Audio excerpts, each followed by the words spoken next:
Between Stoneham and Lawrence Kirky term I did fee. 'Twas to a wealthy farmer his foreman for to be. To drive his 2 horses, either in cart or plough, for it's anything I took in hand I very well could do.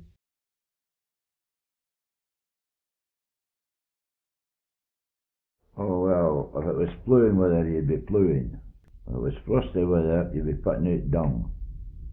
And then after the dung was out, if it was weather at all, you'd be ploughing, getting ready for the seed going in the spring of the year. Well, there were neeps to drive in and reeds to bed and dung to drive out. It was between the ploughing like and that, and then you'd be sowing, harrying and rolling, and then you put in your tatties, drilling for tatties, drilling for turnips, sawing turnips, and then you'd be waiting on them coming to the singling. They'd ought to be singled in 80s too, you see, and then the hay was on, after that to be cut and cold or put done with forks and all manual labour. There was no baling and things like what they have now. It sat in rocks for maybe 3 weeks or a month, and then it had to be driven in and put into big stacks. And then they'd be brought thrown out of the stacks, maybe twice a load every week into the cattle for feeding.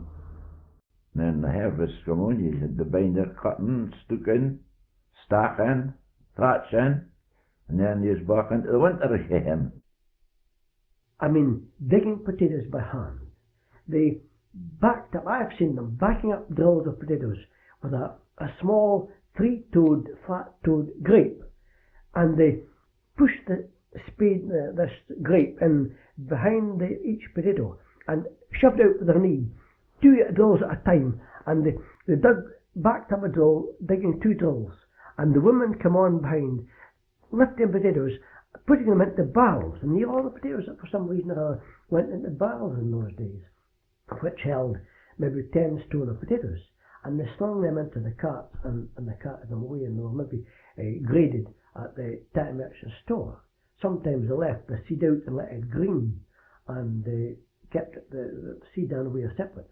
But used to lift a lot of potatoes for us. Haggart's men used to lift a lot of tatties at Fintlich when I was a boy, and mostly they were lifted green in the month of August, September.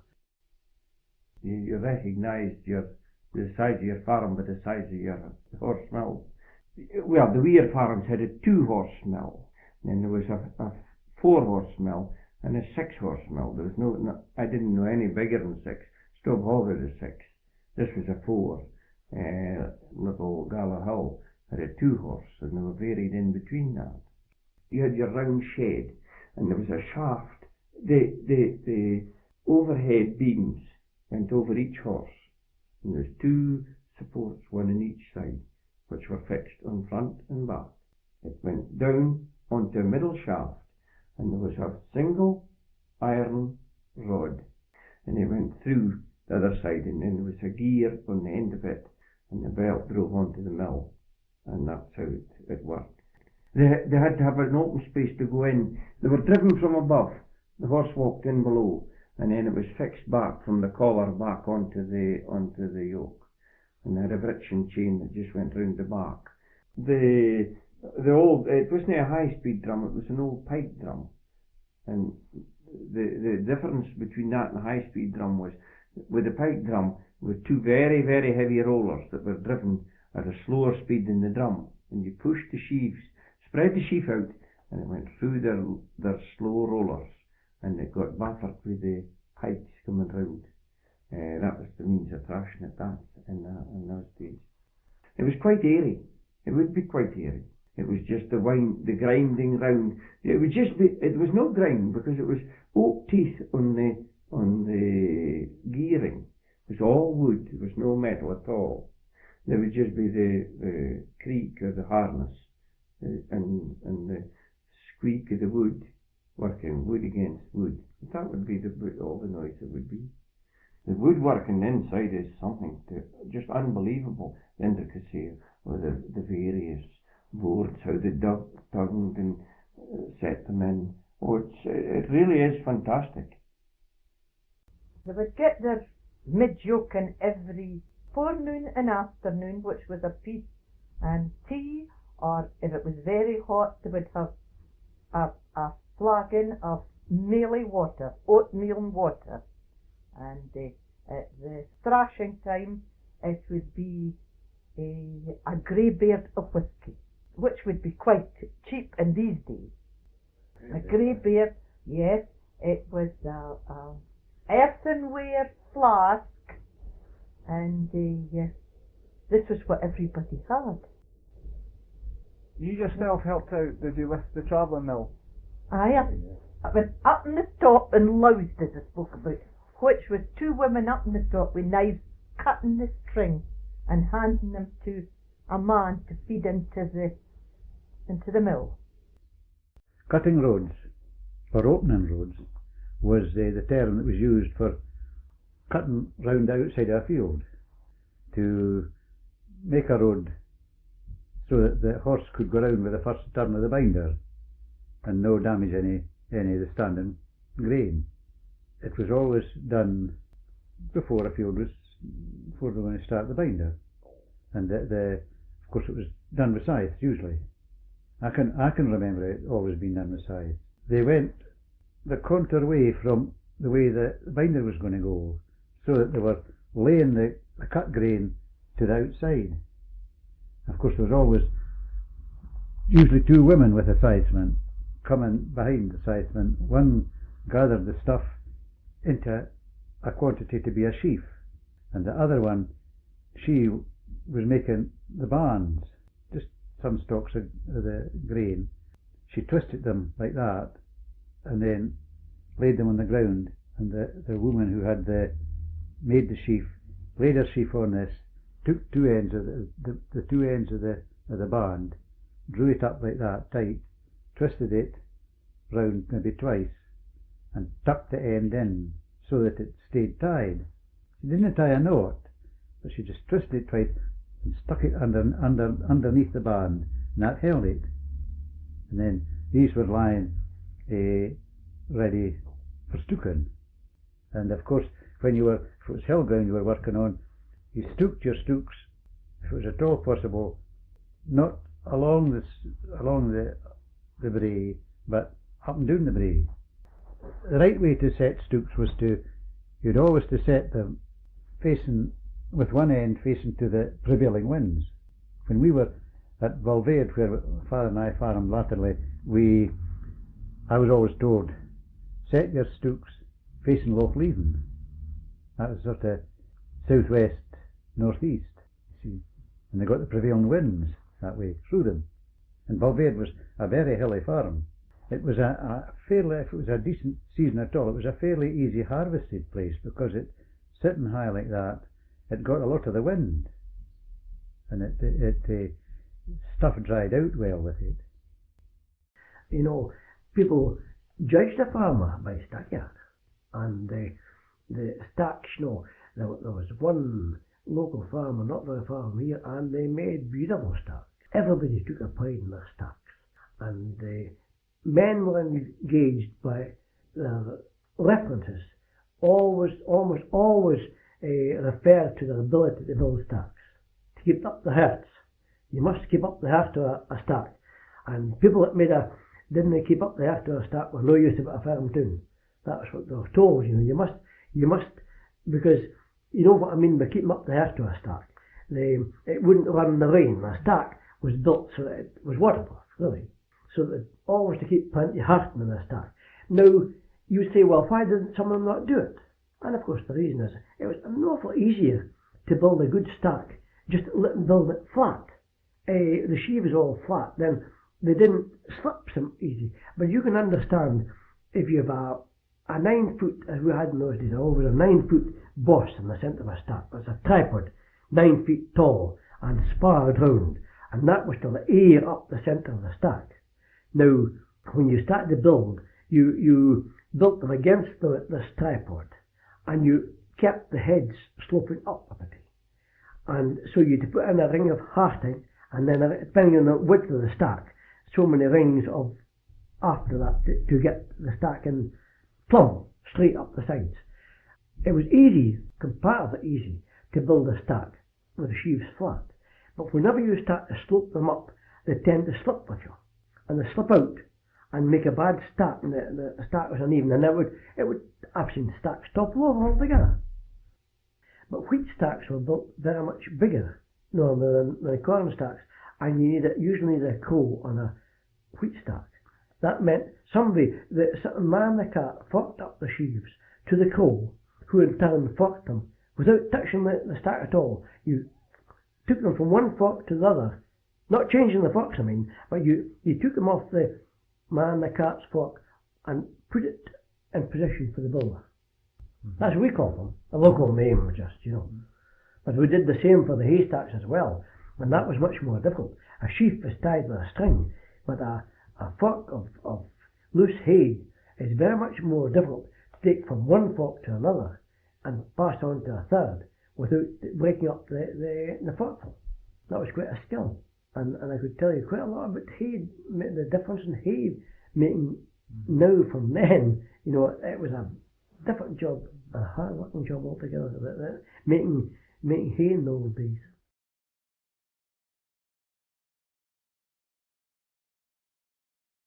And I left Abernethy School, and my first quick fee was to feed the cattle. I was made cattleman, and to feed the cattle in the reeds, and break the turnips with on hashing machine, and fill the troughs, and then give them hay and straw up in the hake. Yeah, that was my first job over at Mullally. Yes. Well, I would go for a start for a good head and character, and that's a thing that you can't describe to anybody, character. A good, long, wide top, wide, deep backside, and strong legs.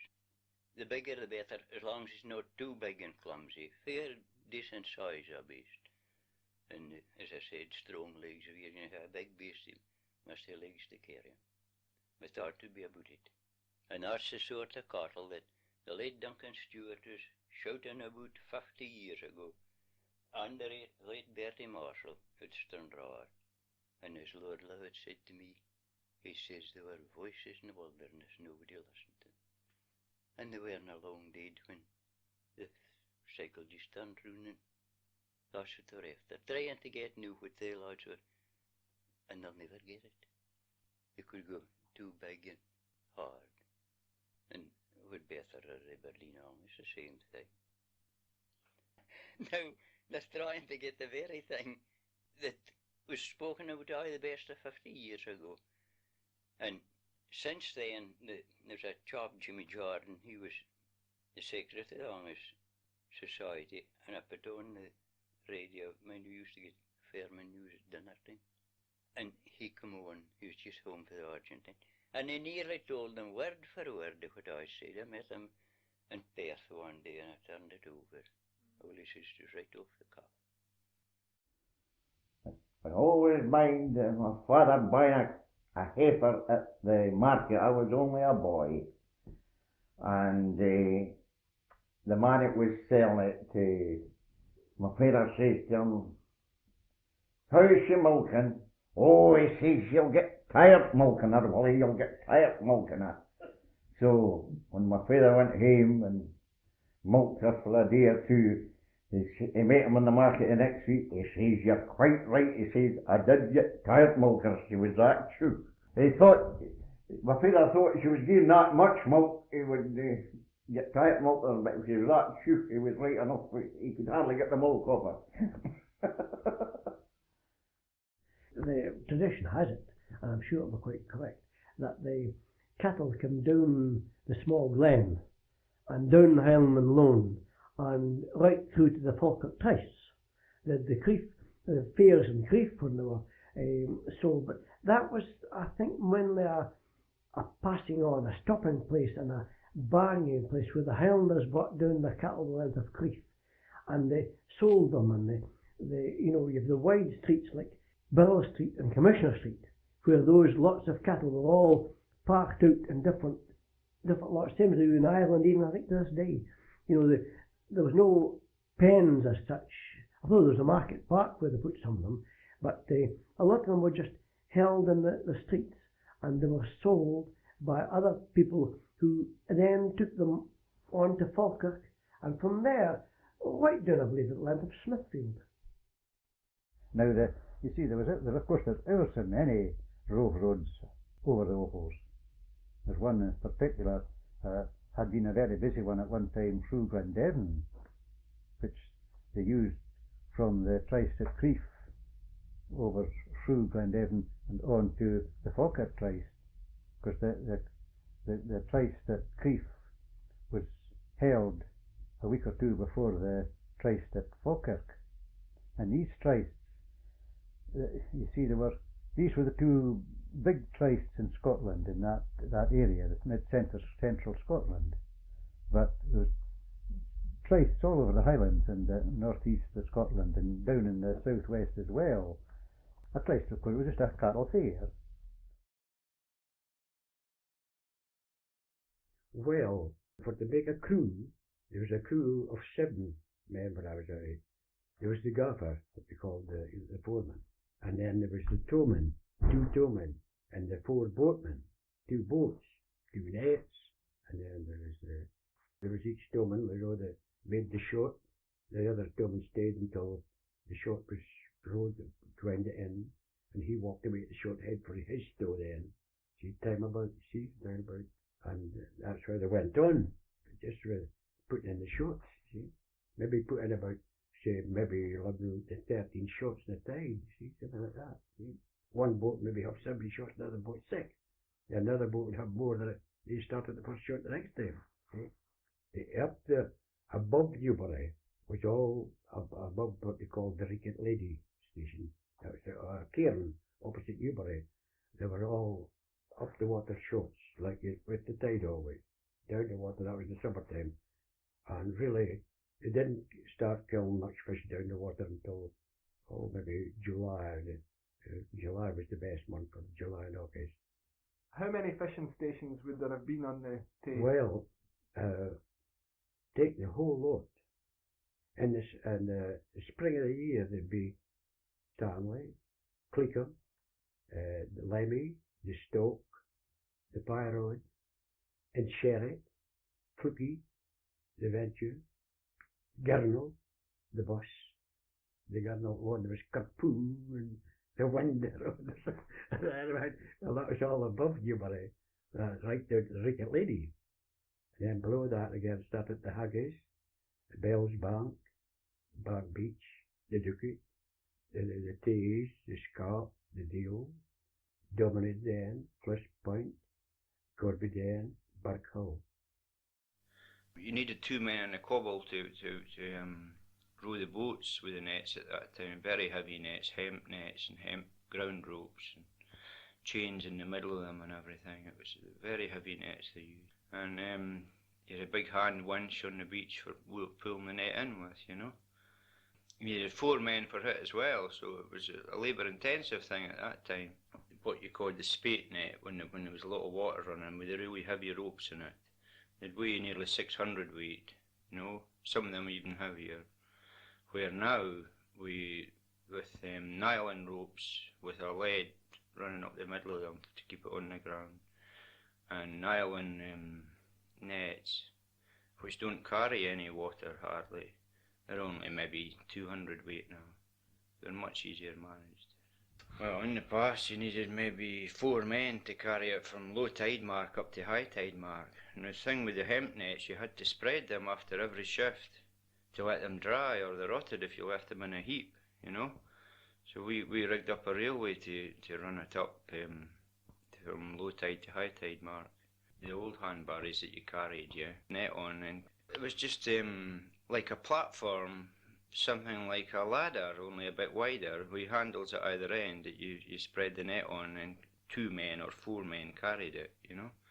But we still use them yet, but as I say, the nets are much lighter now. What about the tools they used for killing the fish? It was just anything, a piece of wood about a foot long or 18 inches long, about 1.5 inch diameters, you know. And they called it an abbey or the priest. Usually ash, usually cutting a bit ash out the bank, you know, and made one. Some of them had them all carved up to look good, you know, but just about anything did, really. And what do you make the cobbles with? What kind of wood is it? Larch on oak, as they call it, you know, oak timbers and larch plants. They're the best. You get fiberglass ones to buy now, which are okay if it's a calm, nice day, you know, but if you get a really windy day, they overturn. Where the old wooden cobble, it would never overturn. You can fill it with water right up to the gun holes, and you can still sit in it with your feet in the water, you know, you won't drown, as long as you stay in it. Very safe boat. First, your net was laid on the stern, and then you proceeded with your 2 men in the boat. You went up the short head. Your towman came up and took the tow, and away you went, make the short. And depend on the size of the water. If the water was fast, you kept up a bit in the end till about the bags, then wheeled round there with your forehand, and then a bit at the staff, and down the side with your ropes. Going down the side with your ropes controlled your net a bit, you see. But after the staff went off, see? Then you went in and attached that to your windlass, 4 of you on the windlass, you know. The boatman put one hard on, and the gaffer and the other towmen, they were on the bottom ones. So you put it on the big gear to begin with, then when it was swinging right the tight, when you had control of your net, you change it into the little gear. That was that. And then you see when your rope was tightened on your net, it was tight in the fore end of your net and keep your net right, but it's coming round, you see, in a circle. The net come right around the circle, see? And then what do you call it? After the staff came ashore, you waited until your net swung round, so it'd be easy to hail then, see?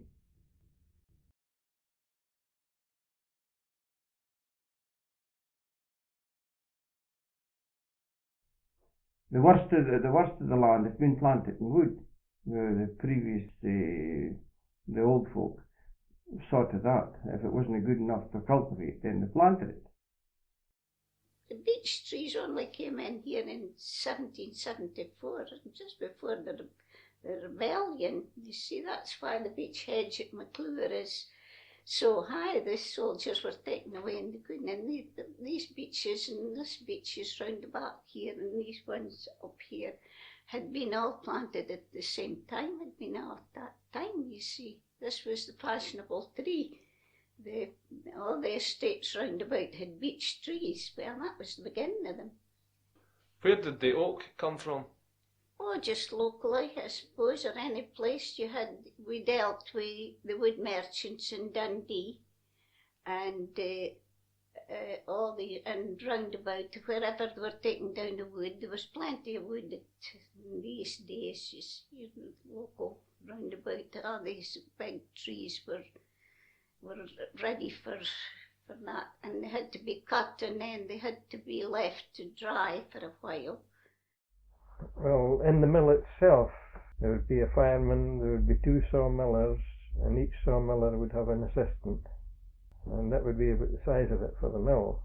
The rest of the men would be engaged in cutting the timber initially, of course. 2 men with a cross-cut saw, and they treated their saws as a nurse would treat a child. They wouldn't let the wind blow on the saw. If they stopped at lunchtime, they would bind the saw up in oily bags and rags and that sort of thing. Keep it clean, keep it free of rust, and they would sharpen it to a great pitch of sharpness. They reckoned, of course, that was their livelihood. The saw was their livelihood. The speed at which a saw could go through a tree was the main thing. They were paid by the amount of timber they cut down. So, of course, they had to keep their saws at the pitch of efficiency. It was a hard life, wasn't very well paid, but they seemed to enjoy it. See, an awful lot of the timber was cut in the winter time. If it was hardwood they were cutting. The cutting of softwood went on all the year round. The men that cut the timber, they were often self-employed. They'd be employed by the owner of the sawmill to cut timber on the hillside, and they were paid by so much a cubic foot of wood. They were slightly apart from the sawmill staff, you know, they kept themselves maybe a wee bit apart, because I think they were the best paid men of the lot. The harder they worked, and the longer they worked. Sometimes they worked very long hours to make big money. What were the conditions like in the bothies? With the bothies, oh, I say, well, it was generally just slabs of stone, and they weren't very even. You can, and the fireplace was just built up with bricks, and just bars across the fireplace, and the fireplace would be about 12 foot deep, and that was never out, once we had 10 of coal in a month, and you'd get this great big metal pot where you made your porridge. Your pot was at the side of the fire, bail on this, like.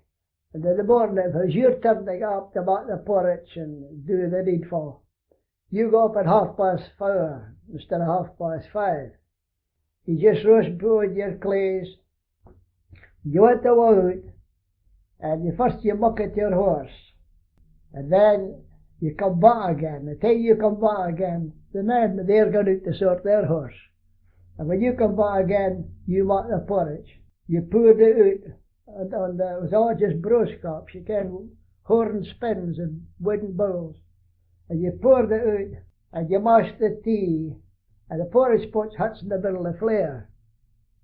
Now when you come in that time, you just snip up your brush cup, and you spin, and you got the cold porridge, and you fill your bowl of this cold porridge. You see? And, well, whatever you want, no way. And then you put some sugar in the top and plenty of milk. And we'd hear that, and the cut of our bread, that would be there. And then when you come in at next again, there was a meal pot, where you could have filled a meal that was 2.5 stone a meal. Took a neffy or 2 neffy meal, whatever you wanted, into your bowl. And poured hot water on that, and some salt and pepper, and give it a steer till it swelled, and then flood it with milk, and that was your tea with toast. 3 times a day, that's what you lived on. And maybe you got a niggle out of it, very seldom. And then on a Sunday, you got about corned beef or something, you see. John, in connection with the forestry workforce, where did they all stay? Well, the men lived in wooden bothies, quite a primitive way of doing it was. And when I went to do repairs, I had to live the same way as they did. Sometimes it was pretty rough. They were usually built up on stilts, you know, a bit off the ground. So you had to live rough anyway. You just washed the best way you could. Water had to be carried to the bothy. Usually there was a certain amount of equipment, kettle, a teapot, a frying pan. That was the cooking side of it. You had to make the best of that. You made what food you could. Usually we lived pretty well. They had maybe a kind of a ceilidh at night. There was always somebody had a melodeon or a fiddle or maybe just a mouth organ or a Jew's harp, and they had a bit of fun that way. Played cards. If there was a river or a loch handy, they would go fishing at night. Could you tell us something about the lodges, the fishing bothies that you stayed in? Well, they consisted of the wooden bunks, you know, one above the other, 2 layer, and of course, you know, there was the seat all round the lodge, and the stools. You just had your what you called your trunk, your little box with your food in it, and just took your whatever you wanted at the beginning of the week, and you run out, you just went to the nearest village or wherever you could go for it. Or van. The vans used to come, the cope and that used to come up the water, But when he's away down the water at the Ducat or one of these places, you take the whole week's supply with you. Well, you just had the big, the big metal kettle, and you'd always that sit beside the fire boiling, and then the frying pan, of course, and the pot for boiling eggs. You could have cooked maybe a tatty of that for yourself. Ham and egg, or a boiled egg, or a fried egg, whatever you wanted, or a bit of steak, mince, cook it yourself. But you didn't get much time. You only got 70 in the lunch. If you was all cooking, you didn't get long to frizzle and fry for an hour, or else you'd waste all your time cooking, wouldn't you? But bothy life was alright in a sense. It was a wee bit rough, but quite good otherwise. You'd always had a good fire, you'd plenty of coal, you had your meal and your milk and everything like that. So you never starved for the want of food. Our ploughing match used to be held always the first Saturday in February. There was a junior class, and then there was a senior class, which would be maybe 20, 30 pair of horses. And then the champions, there'd be maybe as many of them, a lot of interest taken in it, and there was big crowds of folk came and watched it, But you had to travel a long road sometimes to plough matches. I've seen us away in the middle of the night, horse and cart, years plough, and lanterns, lights sticking on the side of you. There was no motor cars, not many anyway. None of the breathalyzer. That's when the games was in Newbury, and the boat race was always at Newbury at that time. The cobbles with the cobbles. That was good, very good. Them it was fit to go in for it, but I never went in for it. I always thought I wasn't big and powerful enough to go in for it, but I was a good puller, honestly. They always pull it, every year. It's around it used to be about the third Saturday in June. It would maybe be about, depends who all went in. I've seen 6 and 7 boats in it. The first boat race ever I went to watch was when Rob Aiken, they called him, and Tom Johnson. They pulled it. What distance was it over? Oh, maybe a mile up the river and a mile back again, round the buoy and down again, you see. It depends on the time of the tide. One year they would pull it up the water, if the tide was against them, you see. They always had the ebb tide to pull against them, and then come with the ebb, you see. Turn and come down with it. And then with the flood, they pulled against tide, and then come with the flood tide again, you see. And they used to turn the cobbles upside down, and get them all nice and shiny and blackened in the food, so it would skate in the water better, and all that. I think they depended a lot. I've heard Mother speaking about the church soirees and things, how they were always held when the moon was full, because there was no lights or anything. The church held these concerts where the locals, some of them would be singing and others reciting and things like that. A get-together for the church people, and that was called the soiree. And they had their tea and a pokie of buns. And this was their enjoyment. That would be the only, unless I've heard them speaking about going to their curling matches in the winter time when there wasn't so much doing in the farms.